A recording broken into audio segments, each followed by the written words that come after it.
I'm sick of having to pay for the entire family every time, so I've been refusing to attend family meetings. It felt like our efforts had finally paid off when my partner and I moved into what would soon become our new home. There it was, a stunning 3-bedroom home with an enormous kitchen, an expansive living room, and an endless backyard that we had been saving for, planning for, and budgeting for years. It was the kind of location where life, laughter, and memories just cried out to be shared.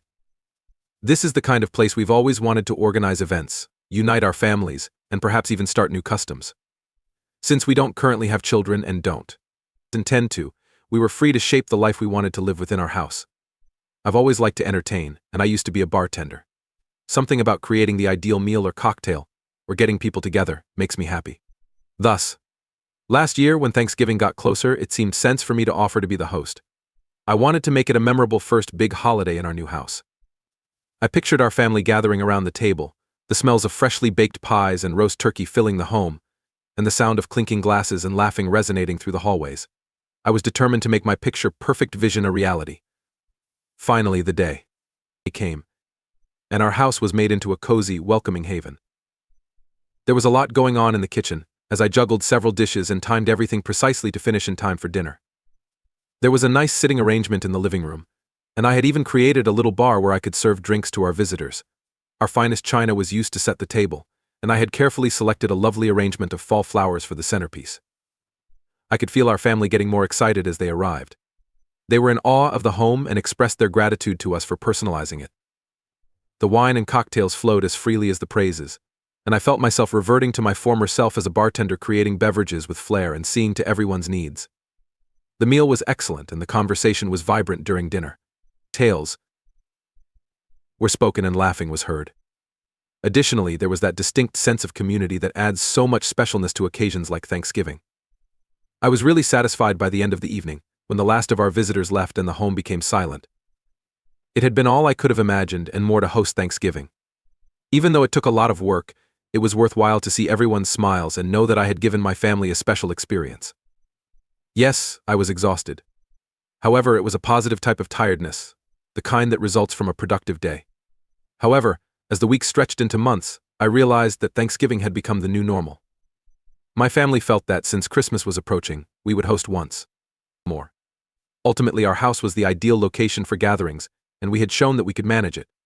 First Christmas was just another chance to get everyone together, and I was still on a hosting high from Thanksgiving, so I didn't mind. Thus, we got right back into the planning. Thanksgiving was not quite as lavish as Christmas.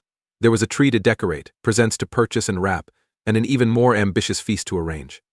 I put in days making candies, baking cookies, and putting together a feast that would have made Santa blush. Once again, the warmth and cheer of the season filled our home as we hosted a Christmas Eve dinner and a Christmas Day breakfast. However, after Christmas, things began to change.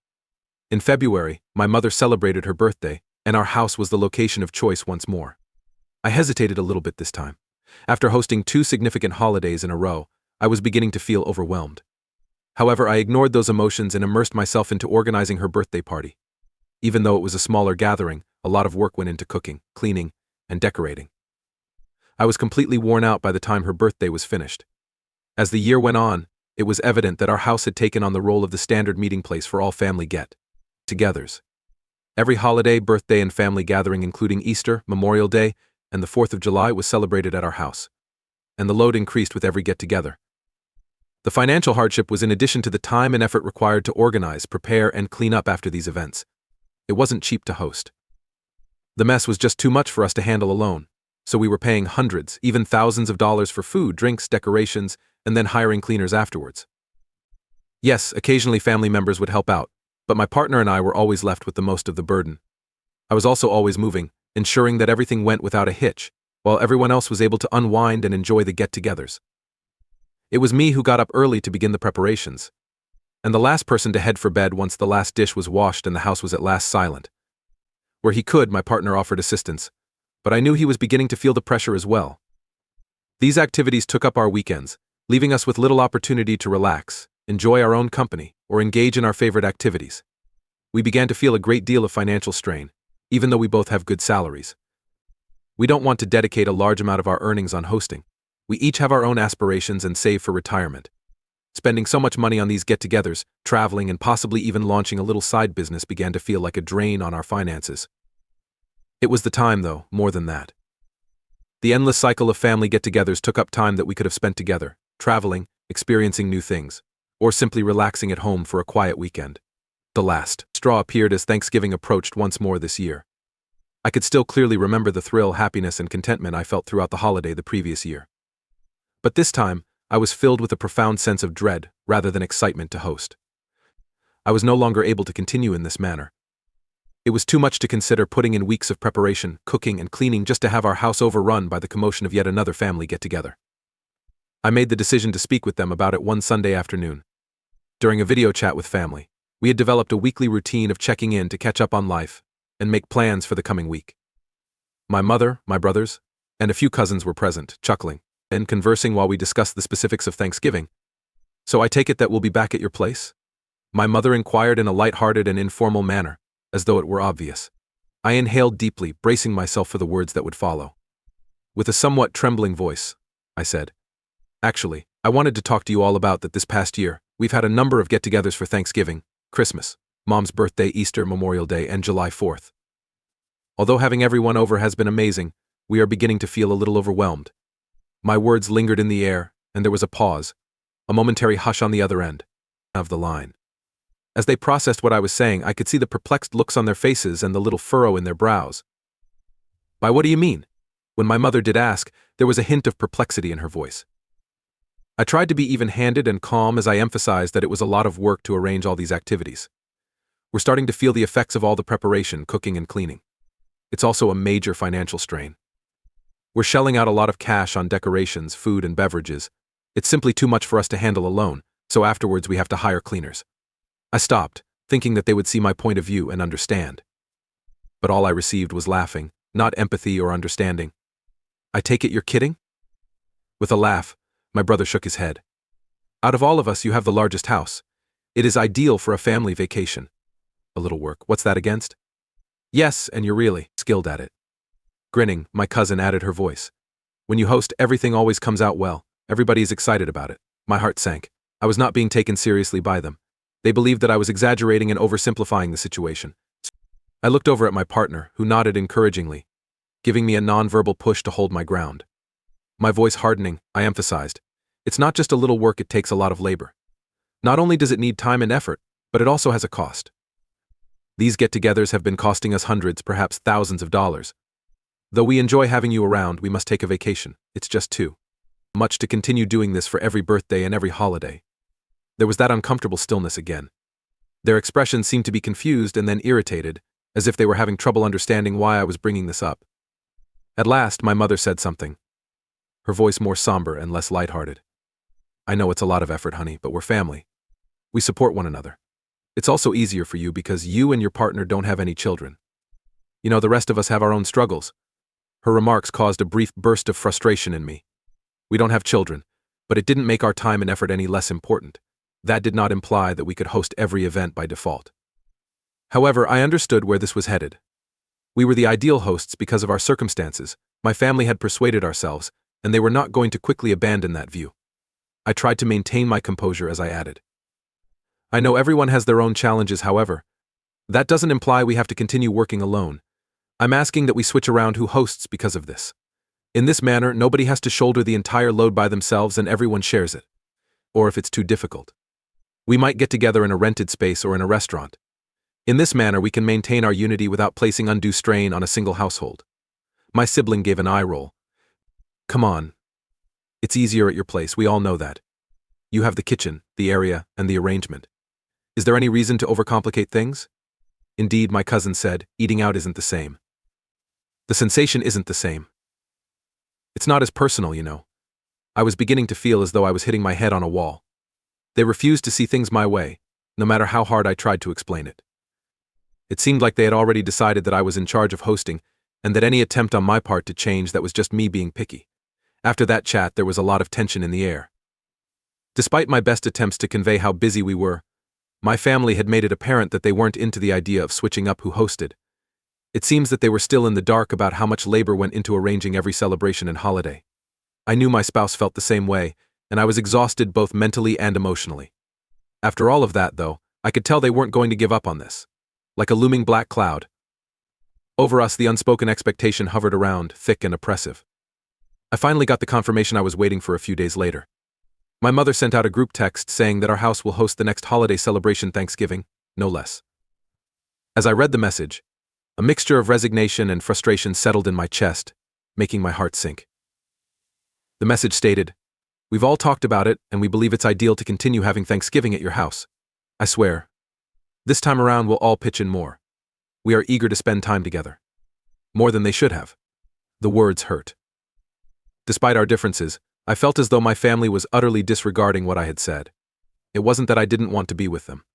It seemed as though my boundaries and worries had been disregarded and reduced to a minor annoyance.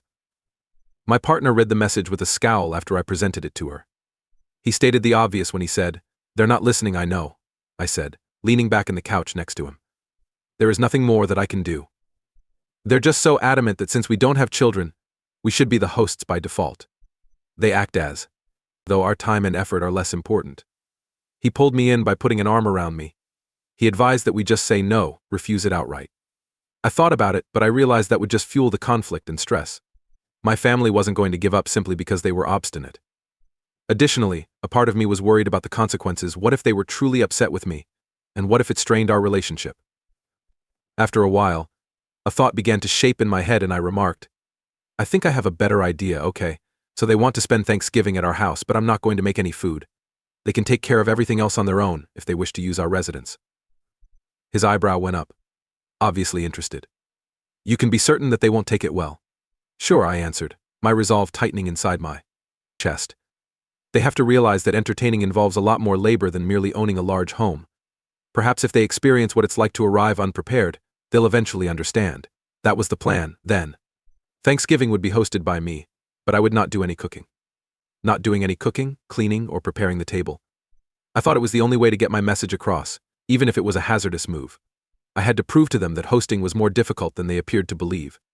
There was an odd mixture of tension and eagerness in the days before Thanksgiving. My family kept messaging, jokingly inquiring as to if I had planned the food or needed assistance with anything. Every time I tried to sidestep their questions by giving evasive, indeterminate answers. It was obvious that they thought everything would be as it usually was, a lavish feast in a tastefully furnished home. Everything that added a special touch to our get-togethers. But I refused to budge. I resisted falling back on the same old pattern. They were going to experience what it was like to take things for granted this year. When Thanksgiving morning finally arrived, it was the first time in years that I didn't feel the same sense of dread as usual. There was no mad dash to put the turkey in the oven, no hectic scurry to make sides, and no need to arrange the table perfectly. Strangely, I felt at ease. I would do nothing, knowing that I had done exactly what I had promised. I lounged around the house with my boyfriend during the morning, taking in the tranquility. We had a quick breakfast for ourselves, watched TV, and even took a stroll. It was almost like we were seeing a preview of what a really peaceful vacation might be like. I could see the bewilderment on my family's faces by the early afternoon when they began to arrive. They entered, anticipating the customary cozy, welcoming sense of Thanksgiving dinner, but what they encountered was nothing. There was not a single dish in sight, the dining room table was empty, and the kitchen was silent. "Where's the meal, huh?" With a glance around as if he had missed something obvious, my brother asked. I shrugged casually at him, making no move. He was obviously waiting for the joke as he looked at me. "What do you mean that nothing was produced? Thanksgiving is coming up." I know I said in a tone that was as impartial as possible, but I did say that I needed time off. In other words, I didn't cook. As my family looked around, the rest of us realized what was going on.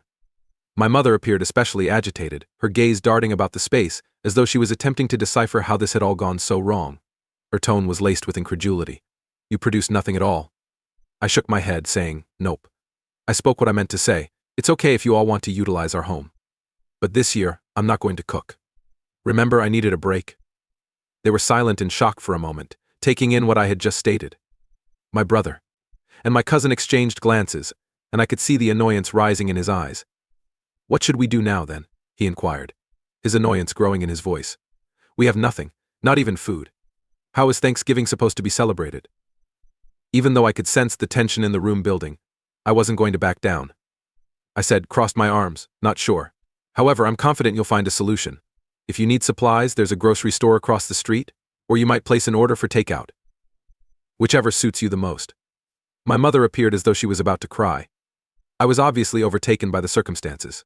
She shook her head and muttered, "I can't believe this is not who you are. It's always been you who has united us all." Her remarks sent me a wave of remorse, but I ignored it. I was aware that nothing would ever change if I gave up now. My voice trailing off somewhat, but I had to let my family know that they couldn't keep expecting me to take all the blame without thinking about how it would affect me. I wanted everyone to experience what it's like when I don't have to handle everything. My family took a lengthy, awkward moment to process what I had spoken. My brother finally sighed in exasperation. "Okay," he said, obviously irritated. "Just grab some food, please. We'll work things out." After a tumultuous hour, my relatives crammed themselves into their vehicles and made their way to the supermarket. They came back with rotisserie chickens, bags of prepared foods, and everything else they could get so quickly. Although it was far simpler than our typical lavish spread, it was still better than nothing. I stood by and watched as they hurried to put things together, feeling a strange mixture of relief and regret. I was relieved to have at last made a decision in part, that I had made them experience what it was like to be in my position. But I also felt a profound feeling of loss, because this wasn't the Thanksgiving I had planned, or the occasion I intended to spend with my family. At last everything was prepared, and we all took a seat to eat. Tension was high and the air was thick with unvoiced resentment. Although the dish was passable, it lacked the coziness and attention to detail that characterize our meals. My family ate in a rather quiet manner, obviously still processing the events of the previous day. My mom called me aside as we were cleaning up after supper. Her countenance was a mix of disappointment and concern, and she appeared fatigued. She apologized, speaking softly. "I had no idea we were placing so much strain on you. We've become accustomed to you taking care of everything. We took it for granted, I suppose." At her comments I felt a knot rise in my throat, but I controlled my emotions. I answered, "I know, Mom." But I was unable to continue working alone. "We'll figure something out for next time," she said, nodding, her eyes full of sadness and understanding. I needed you all to see that she continued. It was incredibly hard on everyone. "But I hope next time you won't do this again," I said firmly. "Next time we need to have a serious conversation about how we're going to manage these gatherings," I said. "We all have a responsibility to share if we are to continue celebrating together.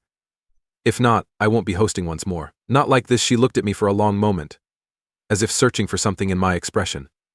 Finally she sighed and gave a small nod. "Okay," she said quietly. "We'll talk about it." As we finished cleaning up and everyone started to leave, I felt a strange sense of relief wash over me. It hadn't been the perfect solution, but it was a start. My family had been forced to confront the reality of what hosting meant, and while they hadn't fully accepted it yet, I knew that I had made my point. The next few weeks were filled with a strange tension. My family was clearly still processing what had happened, and I could sense that they were trying to figure out how to move forward. I received a few messages here and there, tentative offers to host future gatherings or suggestions to meet at a neutral location. It wasn't perfect, but it was progress. As the next holiday approached, I braced myself for the inevitable conversation. I knew my family would be looking to me for answers, for guidance on what to do next, but this time I was ready. I had learned that sometimes in order to make a change, you had to be willing to stand your ground, even if it meant disappointing the people you love. When the text finally came, asking what the plan was for the holiday, I took a deep breath and replied, "Let's talk. We need to figure out a new plan together." So here I am, caught between the desire to please my family and the need to protect my own well-being. Enough for refusing to host family gatherings anymore. For wanting to share the load, to reclaim our time and our space. It's a difficult position to be in, and I never thought it would come to this.